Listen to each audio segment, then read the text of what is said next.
सोचिए एक जरा से परमाणु के अंदर उसके दिल में कितनी जबरदस्त, कितनी भारी ऊर्जा छिपी हो सकती है। आज हम इसी हैरान कर देने वाली दुनिया में उतर रहे हैं, परमाणु प्रौद्योगिकी की दुनिया में।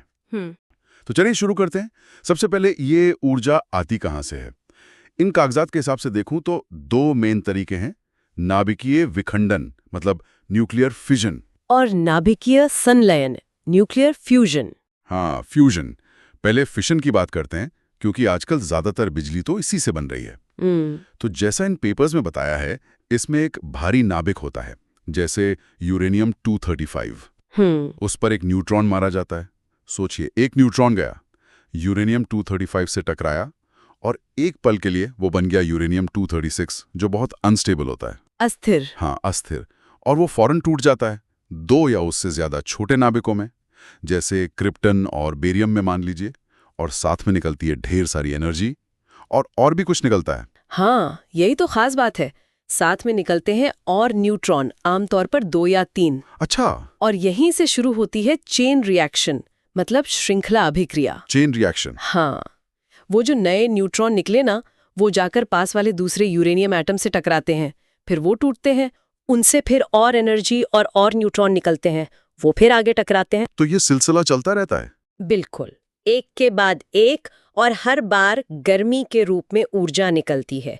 पावर प्लांट में इसी गर्मी से पानी गर्म करके भाप बनाते हैं, और फिर उस भाप से टरबाइन घूमती है और बिजली बनती है। दुनिया के ज्यादातर जो कमर्शियल न्यूक्लियर रिएक्टर हैं वो इसी फिजन पर ही चलते हैं। ठीक है, ये तो हुई फिशन की बात।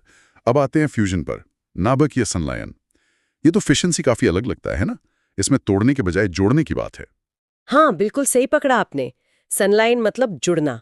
इसमें हल्के नाभिकों को आपस में जोड़ा जाता है, जैसे हाइड्रोजन के भारी वाले रूप होते ना, ड्यूटेरियम और ट्रिटियम। हाँ। उनको बहुत ही ज्यादा दबाव और करोड़ों डिग्री सेल्सियस तापमान पर एक साथ लाया जाता है, तो वो जुड़कर एक भारी नाभिक बनाते हैं, जैसे हीलियम। और इस प्रोसेस में भी, जैसा ये पेपर दिखा रहे हैं, D+T से हीलियम और एक न्यूट्रॉन बनता है, और साथ में निकलती है ऊर्जा। फिशन से ज्यादा? हाँ, फिजन से भी कई ज्यादा ऊर्जा। बाप रे, करोड़ों डिग्री तापमान! ये सब पृथ्वी पर कैसे करते होंगे? करते नहीं है, यही तो मुश्किल है। सूरज और तारे इसी फ्यूजन से चमक रहे हैं। वहां तो उनका इतना बड़ा साइज और ग्रेविटी है कि ये प्रेशर और टेम्परेचर अपने आप बन जाता है। अच्छा। धरती पर इन कंडीशंस को बनाना और फिर उनको कंट्रोल में रखना, ये बहुत बड़ी चुनौती है। तो मतलब ये अभी प्रैक्टिकल नहीं है? ज्यादातर ये अभी एक्सपेरिमेंटल स्टेज पर ही है। दुनिया में ITR जैसे बड़े बड़े प्रोजेक्ट चल रहे हैं इसी पर, लेकिन इसमें क्षमता बहुत है, क्योंकि इसमें फिशन जैसा लंबे समय तक खतरनाक रहने वाला रेडियोधर्मी कचरा नहीं बनता, और ईंधन भी आसानी से मिल सकता है। तो ये भविष्य के लिए एक बहुत बड़ा साफ ऊर्जा का सोर्स बन सकता है। समझ गया। तो फिलहाल तो बिजली के लिए फिशन ही काम आ रहा है, और इसे कंट्रोल करते हैं परमाणु रिएक्टर में। इन स्रोतों में रिएक्टर्स के बारे में काफी कुछ है। ये होते क्या असल में? रिएक्टर आप कह सकती हैं एक तरह की भट्टी है, एक बहुत ही कंट्रोल्ड माहौल जिसमें ये फिशन वाली चेन रिएक्शन करवाई जाती है। इसका काम है रिएक्शन शुरू करना, उसे कंट्रोल में रखना, उससे जो गर्मी निकले उसे सुरक्षित तरीके से निकालना और उससे बिजली बनाना। इसके बीच में, मतलब कोर में क्या होता है? कोर में होता है परमाणु ईंधन, फ्यूल। आमतौर पर यूरेनियम, जिसमें यूरेनियम 235 की मात्रा थोड़ी बढ़ाई हुई होती है, जिसे एनरिच्ड यूरेनियम कहते हैं, या फिर प्लूटोनियम भी इस्तेमाल होता है। जब न्यूट्रॉन इस फ्यूल से टकराते हैं तो फिशन होता है, गर्मी निकलती है। और ये रिएक्टर भी अलग अलग तरह के होते हैं। इन नोट्स में कई नाम हैं। हाँ बिल्कुल, जरूरतें अलग, टेक्नोलॉजी अलग, सुरक्षा के तरीके अलग, तो कई तरह के डिजाइन बने हैं। चलिए कुछ मेन टाइप्स देखते हैं। पहला है ये PWR, प्रेशराइज्ड वाटर रिएक्टर, दबाव युक्त जल रिएक्टर। ये नोट्स कहते हैं कि दुनिया में सबसे कॉमन यही है। कैसे काम करता है ये? देखिए, PWR में नॉर्मल पानी ही इस्तेमाल होता है 2 काम के लिए। एक तो वो शीतलक है, मतलब कूलेंट जो कोर की गर्मी बाहर निकालता है, और दूसरा वो मंदक है, मॉडरेटर। मंदक मतलब धीमा करने वाला। हाँ, फिजन से जो न्यूट्रॉन निकलते हैं ना, वो बहुत तेज होते हैं, उनको धीमा करना पड़ता है ताकि वो आगे और फिजन कर सकें। तो पानी ये काम भी करता है। अब PWR की खास बात ये है कि जो पानी रिएक्टर कोर से गुजर रहा है उस पर बहुत ज्यादा प्रेशर रखा जाता है, बहुत ज्यादा। कितना? करीब हवा के दबाव का 150 गुना। इससे पानी 300 डिग्री से भी ज्यादा गर्म होकर भी उबलता नहीं। अच्छा। फिर ये सुपर हॉट पानी एक हीट एक्सचेंजर में जाता है जिसे स्टीम जनरेटर कहते हैं। वहां ये दूसरे सर्किट के पानी को गर्म करके भाप बनाता है और वो भाप फिर टरबाइन चलाती है। ओहो, मतलब दो अलग पानी के सर्किट, एक बहुत गर्म दबाव वाला और दूसरा जिससे भाप बनती है। बिल्कुल। इसका एक फायदा ये है कि जो पानी रिएक्टर कोर के सीधे कांटेक्ट में है वो टरबाइन वाले सिस्टम से अलग रहता है। ये काफी भरोसेमंद टेक्नोलॉजी मानी जाती है, इसीलिए दुनिया में ज्यादातर यही है। ठीक है। अगला है BWR बॉइलिंग वाटर रिएक्टर, उबलते पानी वाला। इसमें क्या फर्क है? ये अमेरिका में ज्यादा है ऐसा लिखा है। BWR जैसा नाम से ही लग रहा है, इसमें पानी सीधे रिएक्टर कोर के अंदर ही उबल जाता है। मतलब अलग से स्टीम जनरेटर नहीं? नहीं, जो पानी कोर को ठंडा कर रहा है और न्यूट्रॉन को धीमा कर रहा है वही उबलकर भाप बनता है और वही भाप सीधे टरबाइन चलाने भेज दी जाती है। तो ये डिजाइन में PWR से सिंपल हुआ? हाँ, कुछ हद तक। स्टीम जनरेटर नहीं है तो डिजाइन थोड़ा सरल लगता है, लेकिन क्योंकि रिएक्टर का पानी सीधे टरबाइन तक जा रहा है तो टरबाइन और उससे जुड़े सिस्टम में थोड़ी रेडियो एक्टिविटी का ध्यान रखना पड़ता है। ये भी एक कामयाब तकनीक है। अब आते हैं उस पर जो भारत के लिए बहुत इंपॉर्टेंट लगता है, HWR हैवी वाटर रिएक्टर, भारी जल रिएक्टर। यहाँ जो जानकारी है उसके हिसाब से तो ये भारत के न्यूक्लियर प्रोग्राम की रीढ़ है। ऐसा क्या खास है इसमें? HWR की सबसे बड़ी खासियत है इसका मंदक, मॉडरेटर। ये साधारण पानी की जगह भारी पानी इस्तेमाल करता है। भारी पानी मतलब? भारी पानी में हाइड्रोजन का वो वाला आइसोटोप होता है जिसमें एक प्रोटॉन के साथ एक न्यूट्रॉन भी होता है, ड्यूटेरियम, इसलिए D2O। अब इसका फायदा ये है कि भारी पानी साधारण पानी के मुकाबले न्यूट्रॉन को धीमा करने में कई ज्यादा एफिशिएंट है और वो न्यूट्रॉन को सोखता भी बहुत कम है। तो उसका असर क्या पड़ता है? सीधा असर पड़ता है फ्यूल पर, क्योंकि भारी पानी न्यूट्रॉन को बर्बाद किए बिना अच्छे से धीमा कर देता है। HWR को एनरिच्ड यूरेनियम की जरूरत नहीं पड़ती, ये प्राकृतिक यूरेनियम से ही काम चला लेता है, जिसमें फिशन वाला U235 सिर्फ 0.7% होता है। अरे वाह, मतलब यूरेनियम को एनरिच करने की झंझट खत्म। बिल्कुल। और ये भारत जैसे देश के लिए, जिसके पास शुरू में यूरेनियम एनरिचमेंट की टेक्नोलॉजी आसानी से उपलब्ध नहीं थी, या जो इस मामले में आत्मनिर्भर रहना चाहता था, ये बहुत बड़ा फायदा था। हाँ, ये तो बहुत बड़ी बात है। कनाडा ने ये टेक्नोलॉजी कैन-डू रिएक्टर के नाम से डेवलप की और भारत ने इसी पर आधारित अपना खुद का PHWR प्रोग्राम बनाया और बड़े पैमाने पर अपनाया। ये भारत की आत्मनिर्भरता और जो हमारा 3 स्टेज वाला न्यूक्लियर प्रोग्राम है उसकी नींव का हिस्सा है। ये वाकई दिलचस्प है कि कैसे एक टेक्नोलॉजी का चुनाव पूरी रणनीति तय कर देता है। अच्छा, इन नोट्स में गैस कूल्ड रिएक्टर GCR का भी जिक्र है, छोटा सा। हाँ। GCR में मॉडरेटर ग्रेफाइट होता है और कूलेंट कोई गैस होती है जैसे कार्बन डाइऑक्साइड या हीलियम। ये काफी हाई टेम्परेचर पर काम कर सकते हैं, जिससे थ्योरी में बिजली बनाने की एफिशिएंसी बेहतर हो सकती है। अच्छा। ब्रिटेन ने शुरुआत में काफी इस्तेमाल किया था इनका, अब उतने कॉमन नहीं है पर रिसर्च चलती रहती है। और आखिर में एक बहुत एडवांस टाइप का नाम है, FBR fast breeder reactor. Breeder मतलब ये कुछ पैदा करता है? सही समझे। FBR बहुत ही एडवांस चीज है। फास्ट इसलिए कि ये तेज न्यूट्रॉन इस्तेमाल करता है, धीमे किए हुए नहीं। और ब्रीडर इसलिए क्योंकि ये इस तरह से डिजाइन किया गया है कि ये जितना परमाणु ईंधन जलाता है उससे ज्यादा नया ईंधन बना सकता है। क्या? जितना जलाता है उससे ज्यादा बनाता है? ये कैसे मुमकिन है? इसे ब्रीडिंग कहते हैं।